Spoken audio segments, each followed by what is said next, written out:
இந்த வீடியோ வந்து ஸ்கிப் பண்ணாம பாருங்க, அப்பதான் நான் என்ன விஷயம் சொல்றேன்னு உங்களுக்கு புரிய வரும். அனைவருக்கும் வணக்கம். நான் உங்கள் அருண் மனோஜ்குமார். இது நம்மளுடைய ஃபர்ஸ்ட் லைவ். நம்ம பேக் ஆன் அஃபிஷியல் யூடியூப் சேனலுடைய முதல் லைவ் நம்ம வந்து இந்த இடத்துல நம்ம பதிவு பண்ணுறோம். இந்த லைவ் வீடியோவில் நம்ம எதை பற்றி பேசலாம் அப்படின்னு யோசிக்கும் பொழுது நிறைய கண்டென்ட் வந்து சேகரித்து வச்சுருந்தேன். பட் அன்ஃபார்ச்சுனேட்லி சில கண்டென்ட் மட்டும்தான் இந்த டைமுக்கு பேச முடியும் அப்படிங்கிற ஒரு சூழ்நிலை இருக்கிறதுனால இந்த கண்டென்ட்டுக்கு நம்ம இப்போ இருக்கிற விஷயங்கள் எடுத்து பேசலாம் அப்படிங்கிற விஷயத்தை பற்றி நம்ம பேச போகிறோம். ஸோ லைவை ஸ்கிப் பண்ணாமல் பாருங்க, அப்போ தான் நம்ம என்ன பேச வரோம்னு உங்களுக்கு புரிய வரும். நம்ம கேரளா இண்டஸ்ட்ரி, அது ஓகே, மாலிவுட்னு சொல்கிறாங்களா, மலையாளம் மூவிஸ். வருஷத்தோட ஆரம்பத்தில் மலையாளம் ஆனவுனா மலையாளம் சினிமா மாதிரியா, மலையாளம் சினிமா தான் சினிமா, மஞ்சுபல் பாய்ஸு, பிரேமலோ, அது இது லொட்டு லொசுக்கிட்டு ஏன் ஆவேசம் படத்தெல்லாம் நம்ம போட்டு அந்த அடி அடித்தோம். நம்ம அதுவும் ஒரு வீடியோ இருக்குது, ஓகேங்களா? அதையும் நீங்கள் போய் பார்க்காதவங்க போய் பாருங்கள். அந்த திரைப்படத்தையெல்லாம் போட்டு அந்த அடி அடித்தோம். மலையாளம் படத்தில் ஃபீல் குட்டாக நான் பார்த்தது எதுனா பிரேமலு படம் பார்த்தேன். பிரேமலு படம் வந்து மலையாளமில் சூப்பராக இருந்துச்சு. பட் அதர்வைஸ் வந்து மற்ற படங்களும் நல்லா இல்லையா அப்படின்லாம் எனக்கு கேட்காதீங்க, நல்லா இருந்துச்சு. ஆனால் மலையாளம் இண்டஸ்ட்ரி தான் வேற லெவலு, அது இதுன்னு சொன்னால் வாயெல்லாம் அடைச்சி போகிற மாதிரி இன்னைக்கு இப்போ ரீசெண்டாக ஒரு சம்பவம் நடந்தது. இந்த மாதிரி அட்ஜஸ்ட்மெண்ட் அப்படிங்கிற ஒரு மேட்ரு, ஓகேங்களா? அட்ஜஸ்ட்மெண்ட்டுங்கிற ஒரு விஷயம் வச்சு இப்போ மலையாளம் இண்டஸ்ட்ரியை போட்டு அந்த அடி அடிச்சுட்டு இருக்காங்க.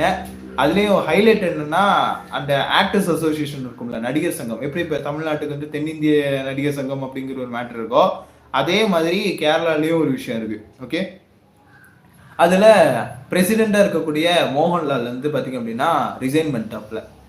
அது பயங்கர கம்ப்ளைண்ட்டு. அப்புறம் மோகன்லால் அவர்களை பற்றின ஒரு நெகட்டிவிட்டி ஸ்ப்ரெட் ஆக ஆரம்பிச்சிச்சு. அதே சமயத்தில் அதே மாதிரியான ஒரு விஷயமும் அவர் பண்ணிட்டார். ஒரு அவார்ட் ஃபங்க்ஷனில் டான்ஸ் ஷோவில் பார்த்தீங்க அப்படின்னா ஸ்ருதி ஹாசன் வந்து டான்ஸ் ஆடுவாங்க. அதை பார்த்துட்டு கீழே ஒரு செய்கை பண்ணுவாப்புல. அது இப்போ ட்ரெண்டிங்கில் போயிட்டுருக்கு. அந்த செய்கையை பற்றின இது பண்ணும் பொழுது மோகன்லால் அவருக்கு மேலே இந்த ஒரு விஷயம் வந்து பார்த்தீங்க அப்படின்னா சுத்தமாக மக்கள் வந்து மோகன்லால் நடிகரை வந்து கொஞ்சம் வெறுத்துட்டாங்க அப்படிங்கிற மாதிரி ஒரு டாக்ஸ் போயிட்டு இருக்கு. இது பார்த்தீங்கன்னா நடிகை ராதிகா அவர்கள் அவங்க ஒரு பக்கம் இன்டர்வியூஸாக போட்டு கொடுத்து தள்ளிட்டு இருக்காங்க. இந்த மாதிரி அட்ஜஸ்ட்மெண்ட்டுங்கிற விஷயம் வந்து நிறைய தமிழ் இண்டஸ்ட்ரியில இருக்கு, ஹிந்தியில இருக்கு, மலையாளம்ல இருக்கு, தெலுங்குல இருக்கு, எல்லாமே இருக்கு. லாஸ்டா பிக் பாஸ் சீசன் 7ல வந்து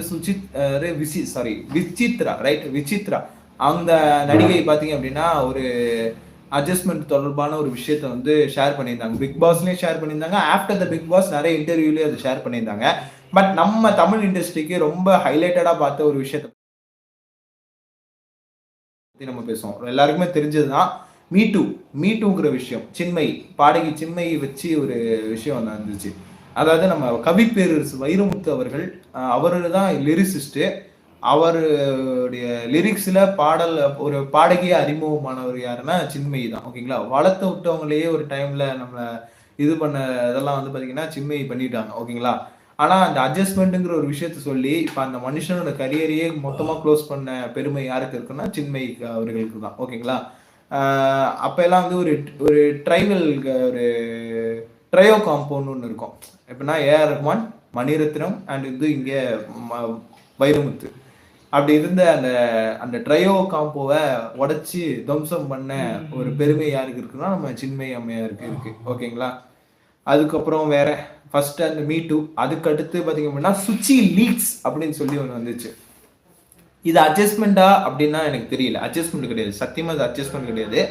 பட் வந்து ஒரு கான்ட்ரவர்ஷியலான ஒரு விஷயமா அது மாறினுச்சு. இந்த சுச்சி லீக்ஸுங்கிற ஹேஷ்டேக் போட்டு பயங்கரமாக கான்ட்ரவர்ஷியலாக போயிட்டு இருந்துச்சு. அந்த டைமில் நிறைய நடிகர்களுடைய அந்த ஆப் சைடு கேமராவில் இருக்கிற ஒரு விஷயத்தை பற்றி பார்த்தீங்க அப்படின்னா எக்ஸ்போஸ் பண்ணுற மாதிரி ட்வீட்ஸு, ஃபோட்டோஸு, அதுக்கப்புறம் அதில் இருக்கிற அந்த ட்வீட் எல்லாமே அப்படி இருந்துச்சு. அதுதான் வந்து அடுத்ததான் நாம் பார்த்தது.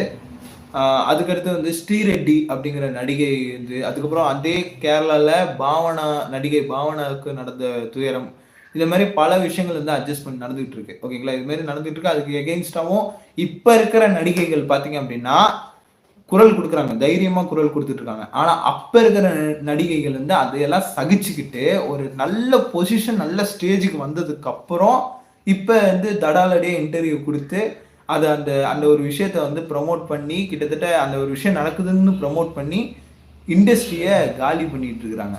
அப்படிங்கிறப்ப இது என்ன மாதிரியான போக்கு, இன்னும் ஏன் இது மாரி பண்றாங்க அப்படிங்கிறது. ஏன்னா இப்ப சமூகத்துல இருக்கிற பெண்கள் முற்போக்குத்தனமா சிந்திக்கிறாங்க அப்படின்னா, அதுக்கு ஒரு முக்கியமான காரணங்கள் என்னன்னா, அந்த வேற வேற துறைகள்ல பெண்கள் சாதிக்கிறத வச்சுதான். ஓகேங்களா?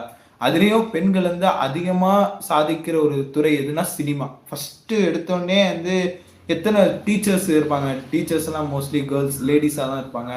அப்புறம் வந்து இந்த ஸ்டிச் பண்றது, டெய்லரிங், ஃபேஷன் டிசைனிங் அதெல்லாம் வந்து கேர்ள்ஸ் இருப்பாங்க. அதெல்லாம் வந்து பேசல.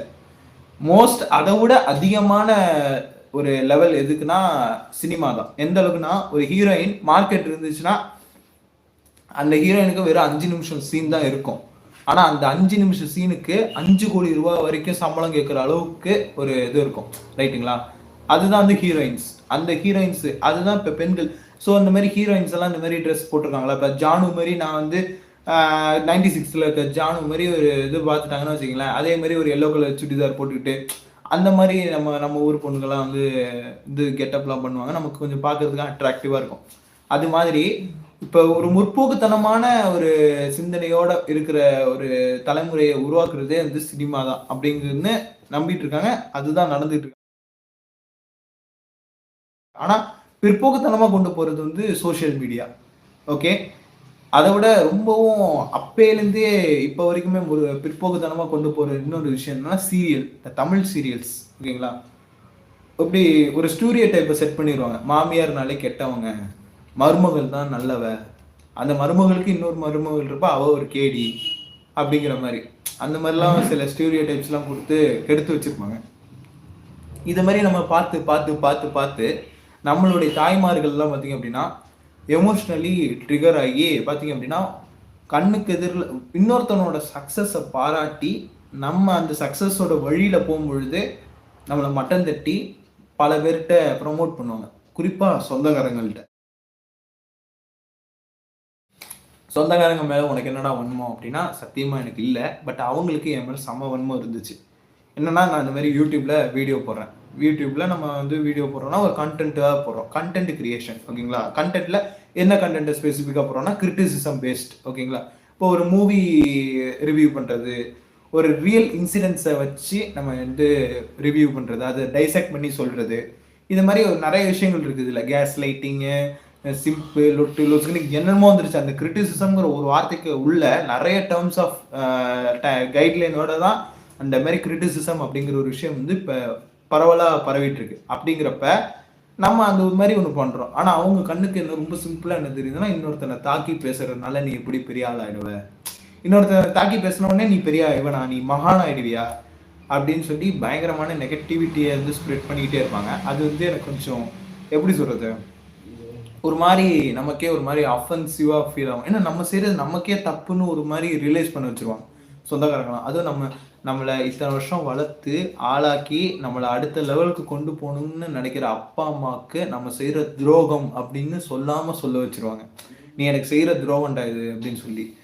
இப்போ யூடியூப்ல சேனல் வச்சிருக்கனால உன் வாழ்க்கையை அழிய போகுது, நீ அவ்வளோதான், இதுக்கு மேலே வந்து உன்னை தண்ணி திரிச்சு விட்டாச்சு அப்படின்லாம் எங்கள் அப்பா அம்மாவே எனக்கு எதிராக பேசுகிற அளவுக்கு சொந்தக்காரங்க வந்து என்னை அப்படியே என்னை எகென்ஸ்டாக திருப்பி விட்டுட்டாங்க. என்னை வந்து எங்கள் அப்பா அம்மாவுக்கு எதிராக திருப்பி விட்டாங்க. உள்ளத்தில் கொடுமை என்ன தெரியுமா, நமக்கு பிடிச்ச விஷயத்த பிடிச்ச மாதிரி செய்ய முடியாமல் நம்மளை தடுத்து வைக்கிறது எவ்வளோ பெரிய கொடுமைங்கிறது பாவம் அவங்களுக்கு தெரியறது இல்லை. பட் அவங்களுக்கு அந்த மாதிரி ஏதாவது ஒன்று நடக்கும் பொழுது அந்த விஷயம் வந்து அவங்களுக்கு புரிய வரும். ஓகேங்களா? ஆனா சரி, ஓகே, இதை நான் அது சொல்ல வேண்டாம். சரி, அவங்க சைட்லேருந்து யோசிச்சு பார்ப்போம். இப்போ என்னோட ஒருத்தவங்க சொந்தக்காரங்களில் ஒருத்தவங்க அவங்க பையன் வந்து கேமராமேன்ங்கிறது வந்து அவங்களுக்கு தெரிஞ்ச வரைக்கும் அது கேமராமேன்ங்கிறது ஒரு இது. ஆனால் ஃபோட்டோகிராஃபிங்கிறது மிகப்பெரிய வேர்ல்டு, அது ஒரு உலகம், அது ஒரு தனி ஒரு உலகம். ஓகேங்களா? ஃபோட்டோகிராஃபி அப்படிங்கிறது ஒரு தனி உலகம். அந்த உலகத்தை பற்றி நான் எந்த இடத்துலையும் குறை சொல்லக்கூடாது. ஆனால் ரியாலிட்டியில் இப்போ இருக்கிற ஃபோட்டோகிராஃபர்ஸ் வந்து கப்புள்ஸ் ஃபோட்டோ ஷூட்டுன்னு சொல்லி ஒன்று பண்ணுற அந்த கொடூரத்துக்கு பின்னாடி இருக்கிற ஃபோட்டோகிராஃபர் எவ்வளோ மோசமான சுச்சுவேஷனில் இருக்கிறான் அப்படிங்கிறது, அதுவும் எவ்வளோ மோசமான ஃபோட்டோகிராஃபர்ஸ்லாம் இருக்கிறாங்க அப்படிங்கிறதும் நம்ம வந்து நியூஸ்லேயும் சில ஈவெண்ட்ஸ் சில விஷயங்கள்லாம் நம்ம அதை பார்த்து தெரிஞ்சுக்கிறோம் இல்லைங்களா? அப்படி இருக்கிறப்ப நான் உங்களை பற்றி அந்த மாதிரி கிரிட்டிசைஸ் பண்ணுறதுனால ஃபோட்டோகிராஃபியே நான் தப்புன்னு சொல்லிட முடியுமா? இல்லை. அதே மாதிரி தான் யூடியூப்லேயும் ஒரு சில ஃபேக் கிரியேட்டர்ஸும் இருக்கிறாங்க. ஒருத்தங்க பண்ண கண்டென்ட்டை அப்படியே நோகாம இன்னொரு இதுல இருந்து ஃபுட்டேஜ் எடுத்து நான் கிரியேட் பண்ண மாதிரி, அதாவது தன்னை கிரியேட் பண்ண மாதிரியே வந்து போஸ்ட் போட்டு நிறைய ஃபேக் கிரியேட்டர்ஸ் இருக்கிறாங்க. ஐ மீன் நான் இல்லை, இப்போ நான் ஒரு போஸ்ட் எடுக்கிறேன், இப்போ நான் ஒரு ஃபேக் கிரியேட்டர்னு வச்சுப்போம். இப்போ நான் என்ன பண்ணுவேன், இந்த மாதிரி சொந்தமாக வந்து வீடியோலாம் எடுத்து பேசிக்கிட்டு இவ்வளோ நேரம்லாம் பண்ணிட்டு இருக்க மாட்டேன். சும்மா சிம்பிளாக இன்னொருத்தன் பேசுகிறானா அந்த வீடியோவை பார்ப்பேன், அப்படியே அழகாக டவுன்லோட் பண்ணுவேன். அந்த டவுன்லோட் பண்ணிட்டு அப்படியே வந்து போஸ்ட்டில் போட்டு அதில் வந்து அவன் ஒரிஜினலாக பண்ணவனை விட நான் நிறைய வியூஸ் வாங்குவேன், லைக்ஸ் வாங்குவேன், சப்ஸ்கிரைபர் சேர்த்திப்பேன், ஃபாலோவர்ஸ் சேர்த்திப்பேன், நான் பெரிய ஆள் ஆயிடுவேன் அப்படின்னு சுத்திட்டு இருக்கிற சில ஃபேக் கிரியேட்டர்ஸ்னால உண்மையாக கண்டென்ட் கொடுக்குற என்ன மாதிரி ஜென்யூனாக கண்டென்ட் கொடுக்குறோன்னு நினைக்கிறவங்களுக்கு நிறைய மண்டை இடிக்குது. ஓகேங்களா? பொறாமையெல்லாம் இல்லை, ஏக்கம். என்னடா இது பொய்யா போலியா பண்ற அவனுக்கு கிடைக்கிற அங்கீகாரம் ஏன் நம்மள மாதிரி உண்மையா பண்ணணும்னு நினைக்கிறவங்களுக்கு கிடைக்க மாட்டேங்குதுங்கிற ஒரு ஏக்கம் ஒன்று. இன்னொன்று வந்து அதே மாதிரி ஒரு சிலர் வந்து இன்ஃப்ளூயன்ஸ் பண்ணுறதும் நாங்கள் வந்து டிஜிட்டல் கண்டென்ட் கிரியேஷன் கொடுக்குறதும் வித்தியாசம் இருக்குது. இன்ஃப்ளூயன்ஸ் வேற, கிரியேஷன் வேற. அது வந்து இங்கே நிறைய பேருக்கு புரியறதே இல்லை. இன்ஃப்ளூயன்ஸ்னா தூண்டி விடுறது.